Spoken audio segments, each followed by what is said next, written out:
Guys, what's going on? Welcome back to the channel. Today we're going to be adding a range booster to my Radiolink RC6GS transmitter here. Now I've added this range booster to a few drone transmitters in the past and it's worked out great for me.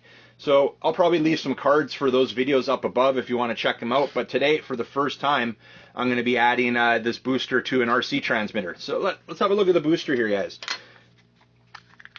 This is made by Happymodel. Right there, and it can handle input voltage of 5 to 15 volts to power this one up. You're going to have some protector caps on there. That's going to go to the radio. That's going to go to your antenna. 2.4 gigahertz, 2000 milliwatt radio signal booster on the other side. It does have a little indicator light there that'll turn blue when it's confirmed power up. Now, you're also going to get the antenna in there, and that antenna, like I said, just screws to the top of the booster. And then to attach it to the radio, they give you this wire here. Now that just screws in. That end right there will solder in to the board on the inside of the transmitter, and they've got this pre-prepped for us. So this would have been your outer sheathing around that center wire, so that's your negative, and then that center wire right there, that little wire, that's going to be your positive. So once we open up the transmitter, we'll look at that. I don't use this this cable because I'm not really not a big fan of this. You let it hang out of the transmitter, and then you got to screw in your range booster. It screws into the bottom of that. What I like using, guys, is I like using this style.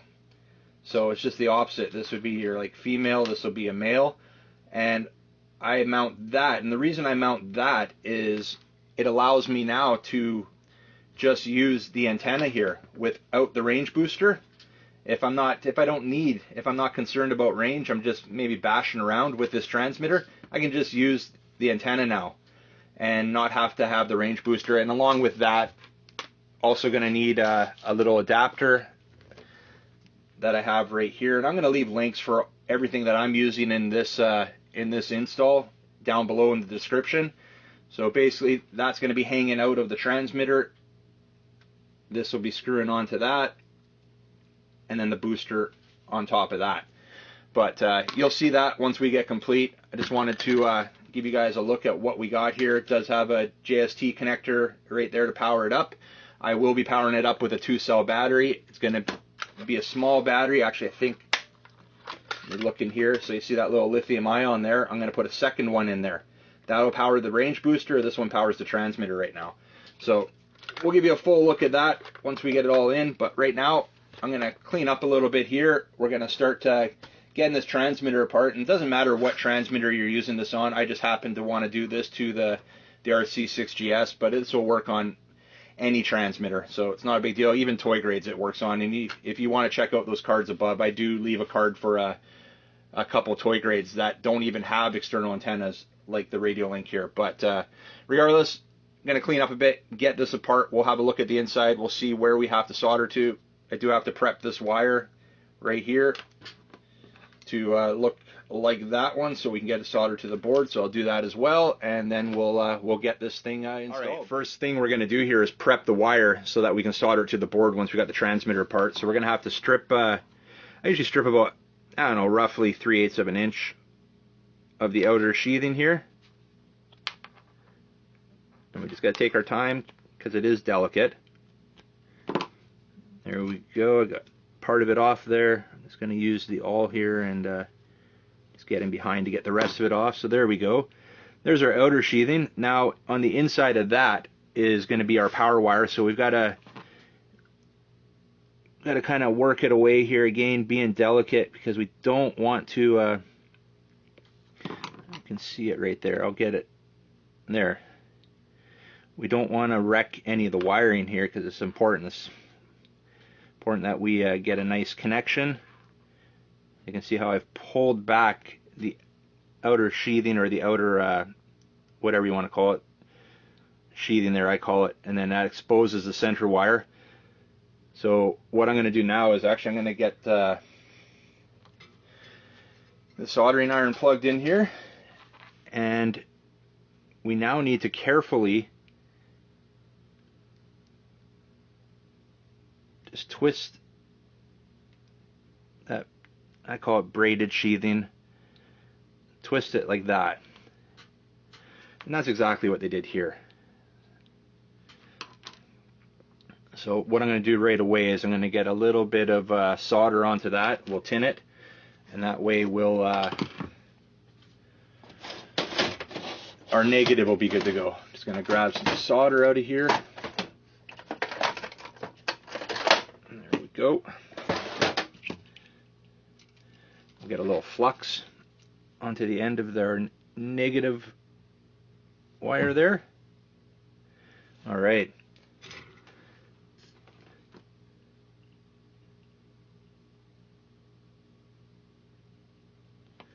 And then we're just going to get a little solder on that. And that part of it will be good to go. All right. Our negative is prepped. Okay, now for the positive wire, this thing is small. Okay, we've got about 3/8 of an inch sticking out there. We do want to take maybe at least 1/8 off there. Now I find, at least from my past experiences, it's getting a little heat to it. Melt that sheathing off.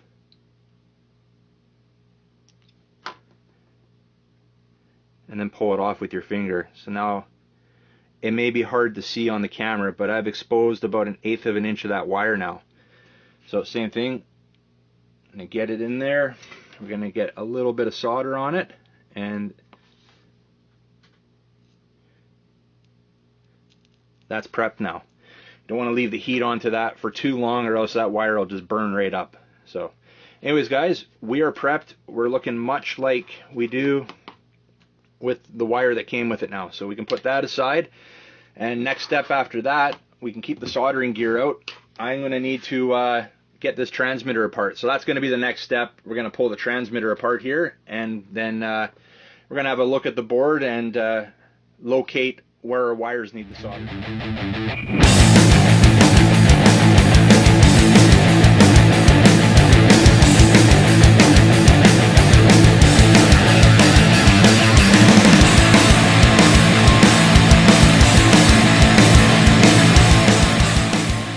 The transmitter apart. We've got our board here exposed. We're actually just going to slide it out. You can see where the antenna wire is coming down right here. So slide this out, and then we're going to have a look at where that antenna solders to.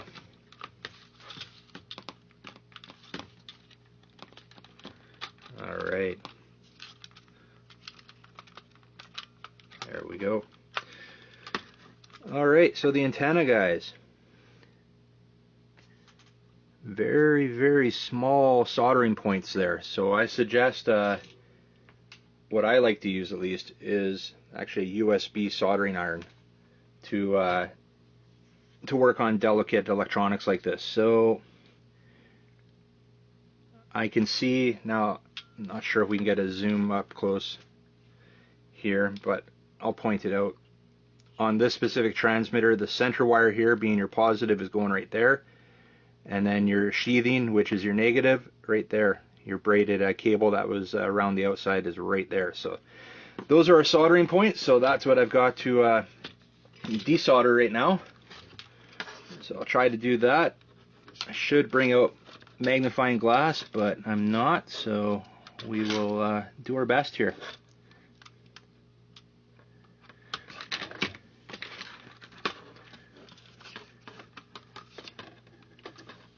Try to keep it on camera for you all.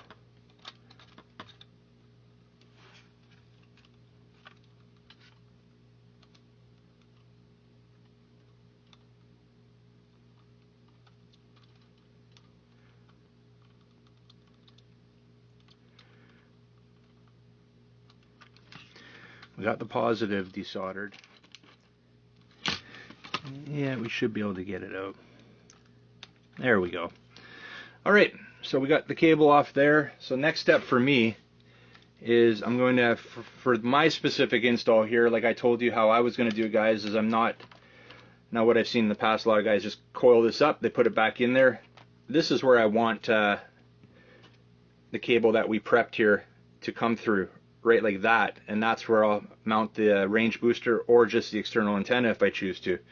So next step for me is I'm going to remove all this. I'm going to get it prepped. I'm going to get this mounted, and then we'll come back and we'll solder and make the connections from this adapter here to the board.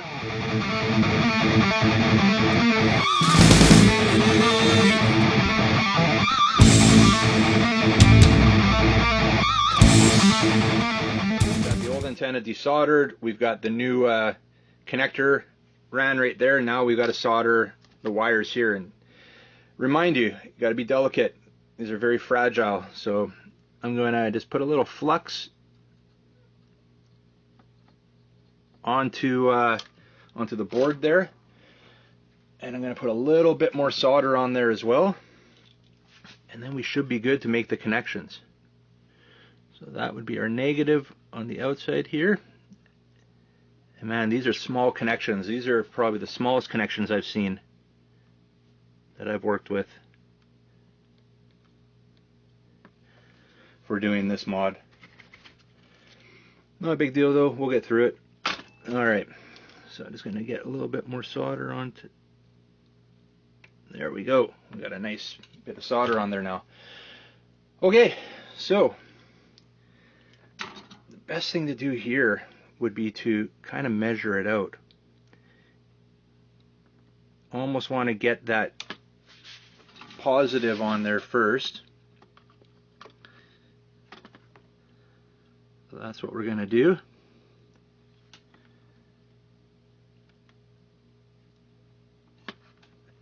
And this is hard for me, guys. I'm not seeing very well, but I think I've got it here.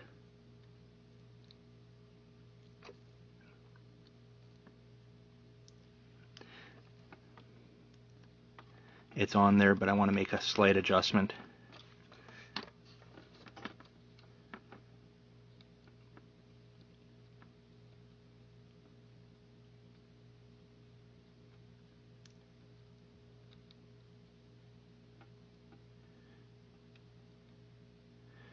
Okay, I think we're good there. I've got the positive on.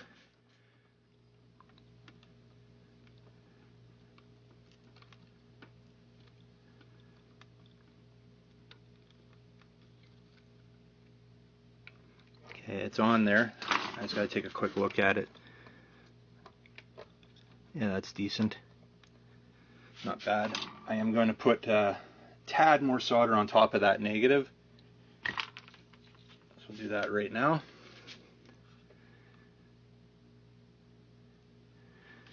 Hopefully we don't desolder it, but if we do, not a big deal.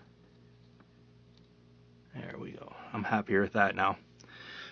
Alright, so one other thing I do, guys, is once I have it like that, I do, well, you know what, I'm not going to do it this time. I'll tend to put a dab of hot glue on there. And I'm pretty happy with the connections. Make sure we do have separation. I do have sheathing still, yeah, on the positive, so we're good there. That's a nice, yeah, that's a nice connection. We did well with that one. All right, actually, I'm going to put a little dab of hot glue on there just to help support it. So I'll do that right now, and then we're going to. I've got one more thing I need to do with this transmitter. If you were just to use the included cable here, then all you would be doing now is reassembling everything. You'd route this cable to the outside and you're pretty much done, other than maybe double-sided tape or Velcro for the booster. I'm going to actually run a little extension from down here where the battery is. Well, we'll show you that in a minute. I'm going to run an extension.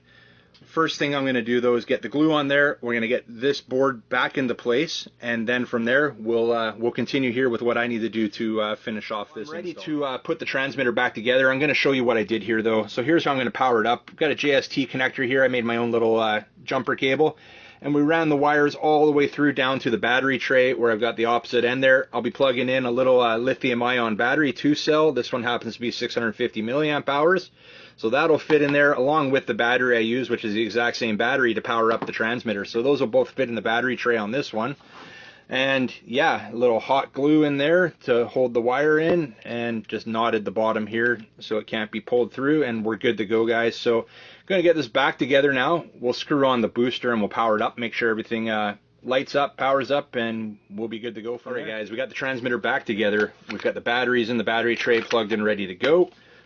So we're good to mount the range booster now. So I've got this adapter here that I'm gonna need, and all the links for the additional parts, including the range booster, are all down below in the description, guys. If you choose to do it the way I did it, or just choose to use only the parts that are in the range booster, all those links are down below. So the adapter's on. We're gonna pull these protective caps off. One end is labeled to radio, so that's the end that we need to screw on here. There we go. And I actually prefer to have that facing this way towards me because the blue indicator light is right there. All right, now we got to get the antenna on. You never want to power up without an antenna on. So there we go, antenna's on, and that's when you're using the booster, or even if you're not using the booster and you want to go just direct antenna to the adapter I have there, you always want to have that antenna on before powering up the transmitter. All right, let's plug this in.